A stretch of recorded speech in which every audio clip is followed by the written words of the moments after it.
Oh, hello YouTube. Today I'm going to go on a bike ride. So it's now September. I haven't been on many bike rides actually in all of August since my turbo trainer broke. So as you've seen from my videos, I've been doing a lot of bodyweight circuit training. So a little bit of what's happened, what's going on, and why I've changed from cycling to training to back to cycling again. So if you know me, you know that so I was a bodybuilder. I went up to a maximum body weight, and then I decided to give up the bodybuilding. I went into cycling, and so probably for the last 2 years, 2.5 years, I've just done no weights, no protein drinks, and eating loads of big foods. I've just been doing cycling. And then as I got into it, I decided to go lighter and lighter and lighter with body weight. The lighter you are, the easier it is, the faster you can go. So yeah, so I had a goal in mind of 168 pounds, which is about 76 kilograms. That goal came from, I'm about 5'11" tall. So in the professional peloton, in the Tour de France and all the big races, I've got a few people who have seen about my height. So Peter Sagan, he's about my height.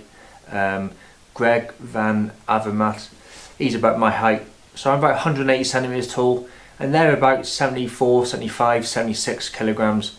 Not the super skinny, super lightweight climbers. They're not really short, they're not really tall, they're not really skinny, but they got a bit of power, a bit of speed. They sprinting. Sagan's amazing at the final sprints. He's got big legs, just a smaller body. So that's the type of look I'm going for. I'm struggling at about the 180 pound mark for quite a while now. So I go down a bit because I'm really strict on my diet and training a lot, and then you can't stay that strict forever, so you have a day off and then your weight goes up. It's all to do with the amount of water I'm holding and not holding, the amount of carbs I'm having, not carbs. You can't put 5 pounds of body fat back on in a day, and you can't lose 5 pounds of body fat in a day. So it's not the fat, it's just bloating and water retention. But yeah, so I've been stuck around the 180 mark for quite a while. So it happened in about the end of July. I was probably the fittest I've ever been on the bike. I was into a good training session on Zwift. There's a program for like a crit hour sort of race. So there's no point of training for a 100-mile bike race, because I've done 100 miles, I can do 100 miles. I've got that base fitness. It's just I'm not entering any races this year. There was going to be a 100-mile dragon ride, I think it's called. Fun ride around Wales. I did enter that to start with because it was the first ever 100 miles I was ever going to ride.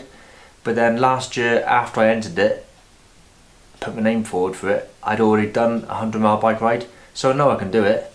And with other people there and support and stuff, I could do it even faster. So I decided I need to up my power, and slow, steady state bike riding I don't think is going to up my power. I needed to do harder, faster, harder training. So I was doing that on this crit race program, and it's good as well because on the Zwift I was entering crit races, and there's a time trial race as well. I was entering usually on a Tuesday in the mornings if I wasn't at work. That was only a 10-mile time trial, was it? Yeah, 10-mile time trial, but 20 minutes, 25 minutes. Well, there's some that are hour time trials or whatever, but an hour's race or half an hour race is quite good. It gets out of the way, it's nice and fast. I was into that, and then my turbo trainer broke. I used to keep it down here with the bike set up. I bought the new TV, the tablet stand, I got a new fan, and the turbo trainer broke. It took ages for me to get it sent away, for them to check it out, and eventually they gave me a full refund. The only problem is I had a discount code when I first bought the turbo trainer, 10% I think it probably was, and they gave me the full refund of what I paid. But even though it was almost a year later, the same turbo trainer from the same shop still cost the same price as what it originally was. So I haven't bought one just yet because I'm trying to look for a discount code, or I bet you the day I order it, because I've spent over the threshold amount of money, I bet I'll be then eligible for that discount again. So I don't really want to go with that same shop again. Even though I got the full refund eventually, it took so long to get the refund, and then their turbo trainers keep saying on the website they're out of stock, and then it'll take, even when you do order it, it'll take 2 weeks to get it delivered anyway. So there's other shops I've seen with online, the same price, it's in stock, and they do next day delivery. So probably going to get one 0% finance, might as well spread the cost even though I've got the money sitting there waiting. But I am considering a few different turbo trainers. So I had the Tax Flux S. Well, to start with, I had the Tax Satori, the wheel on turbo trainer. It was still Bluetooth, but the wheel on one, it used to slip a little bit, it was a bit noisy. So I upgraded that last year to the Tax Flux S. It's the one where you take the wheel off, and it was really good, but then it broke. So I'm either thinking getting the same Tax Flux S, or I could spend a tiny bit more money and get the Tax Flux 2. It looks exactly the same weight, same shape, same size. It's just a little tiny bit more accurate. It'll handle a little bit more power, and maybe a little bit quieter. But is that worth the £100 and something extra? Probably not. There's another. The next option possibly could be the Wahoo Kicker Core, which is going to come in at the same price as the Tax Flux 2. So if I'm going to spend that extra amount of money, it might be better off switching to the Wahoo. The good things about this Wahoo is it's got a full metal body. The Tax Flux has got a plastic body. Possibly could be the reason why it broke. If you have it in the kitchen and you walk past it, often somebody might kick it. I think maybe the internal workings of it could bend because you've kicked it. Also, I was taking it to work with me every few days, so putting it in and out of my car, in and out of the car. I know it's heavy enough so it didn't rock around in the car, but possibly I might have picked it up and banged it on something, getting it into the car. So the Kicker has got a full metal body, so that would be a bit stronger, so I'm not going to bang it. It's possibly a tiny bit quieter. It handles the same amount of power, but the Kicker Core, the legs don't move on it, and they stick out quite far as well, so that's the downside. There is another one which I really like the look of. It's called just the Wahoo Kicker, the newer version. 3 things I like about it. One, it's got a nice carry handle on it, so with the Tax you've got to pick it up and it's quite hard to get out your door and in the car. With this Kicker, it's got a handle on it, so you can just carry it. Second thing is, yeah, again, it's a full metal body, so like the other Wahoo, I'm not going to bang it and dent it and kick it, and it should be a bit stronger because I'm going to move it in and out the car, in and out. You know, when you move it in the kitchen, I haven't got like a pain cave where it's just in the space. So then the next really good thing is, instead of 2 legs sticking straight out, it's got like these 2 angled legs, and you pull like a little metal pin out and they move in. So instead of being sticking out, they move in. So putting it in the car be smaller, and also I could slide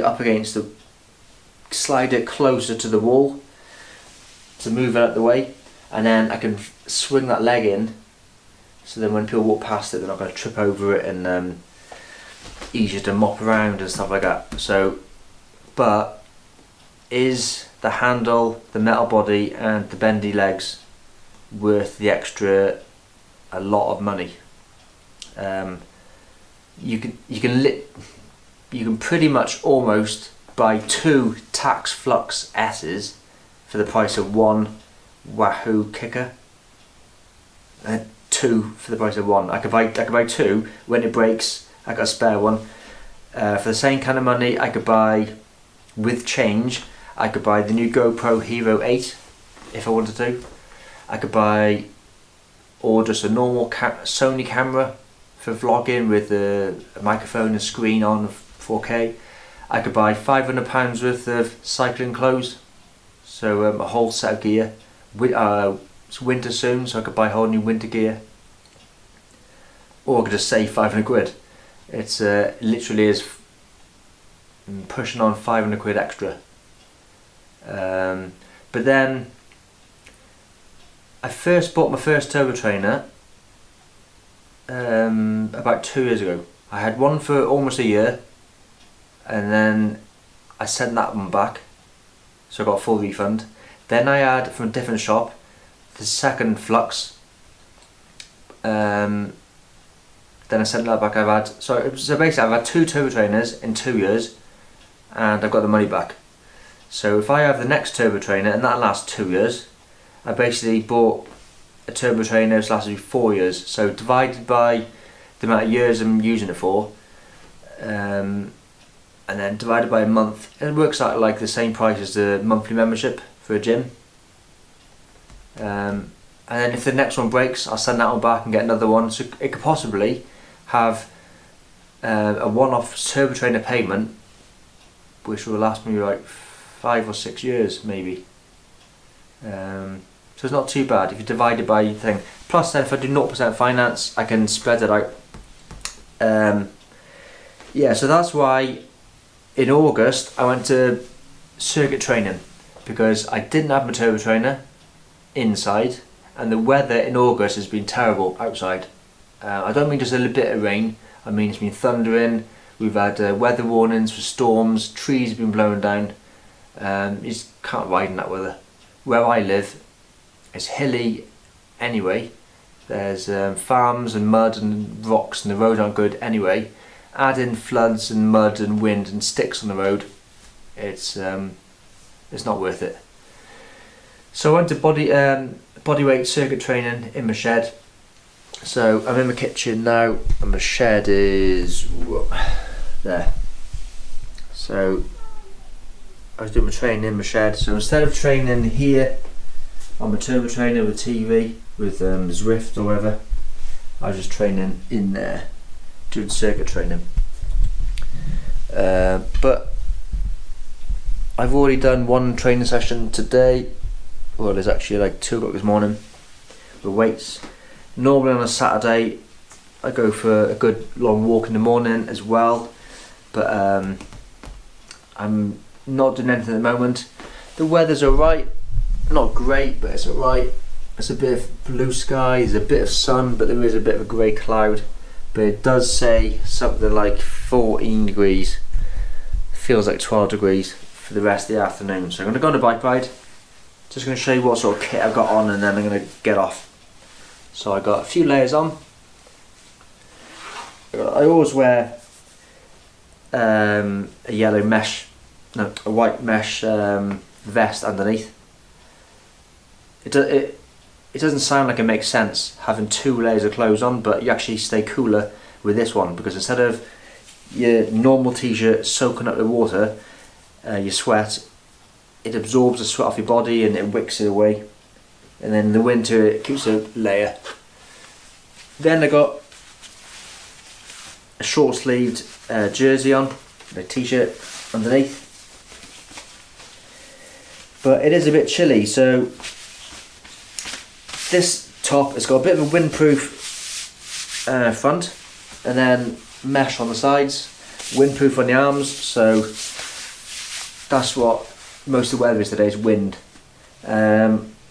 If I get too hot, these sleeves actually unzip, so I can just have it as a vest, and then I put the sleeves in my pocket, and then I've got short sleeves on. If I have a look down here, what I've got.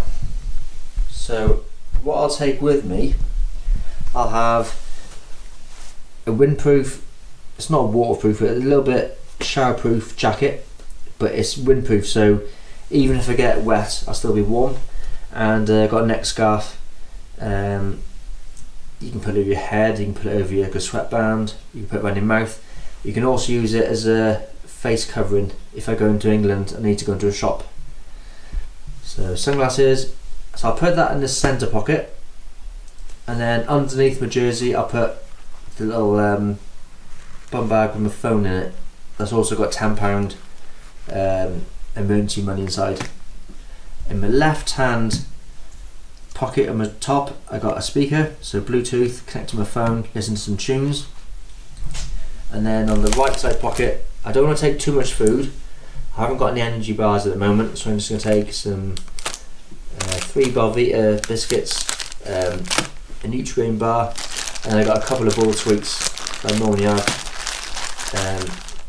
One every now and again just to stop my mouth getting dry, takes my mind away from the bike ride.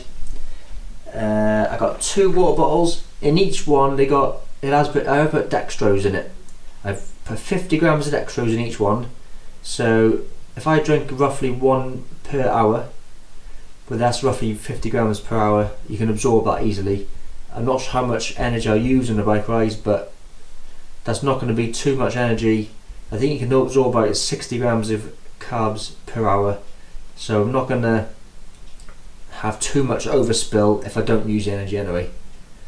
My gloves, my Garmin, make sure my chain's lubed up because I haven't used this bike for August. I definitely have the back light, but I'm not sure if I'll take the front light.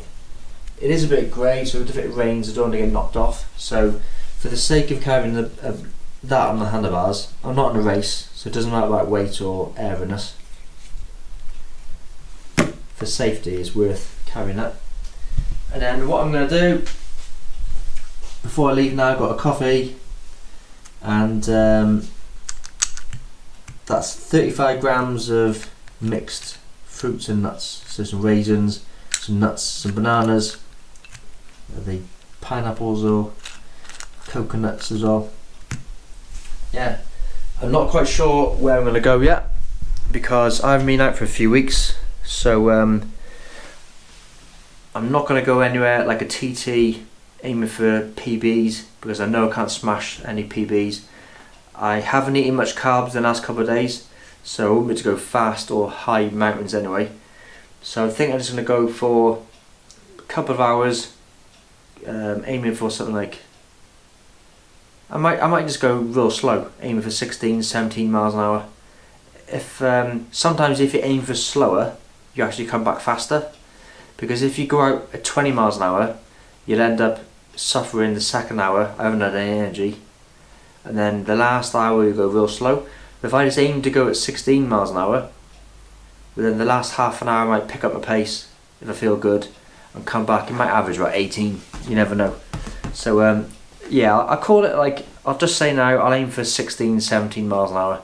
It's not going to be a 20 miles an hour TT.